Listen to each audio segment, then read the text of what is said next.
За өнөөдрийн энэ ном болвол бодисатын одоо 37 гарын авлага хэмээх одоо номон дотор бол ийхүү одоо айлдсан байна. Хэн нэгэн их шундын одоо ирэхээр миний одоо эд таваар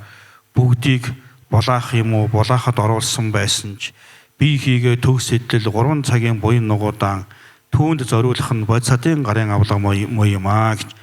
Тэгэхээр зэрэг бол бодисатва хүн бол хэн нэгэн хүн одоо их шундын ирэхээр өөрийнх нь одоо эд таваар бүгдийг одоо ингээд авсан байсан ч гэсэн түүнд бол хармын сэтгэл огт төрөхгүйгээр дүүл барам өөрийнхөө одоо бие болон төгс сэтэл 3 цагийн буян тэдгээр бүгдийгээ ч гэсэн тухайн одоо амьтанд зориулдаг нь бол бодисатва хүний одоо анхааран авлага одоо муу юм аа гэж ингэж одоо айлдсан байна. Тийм учраас бол бодийн сэтгэл гэдэг бол ерөөсөө бүхий л одоо зүйлээ энэ их болсон одоо хамаг амьтанд одоо зориулсан ийм одоо сэтгэл одоо байдаг юм аа.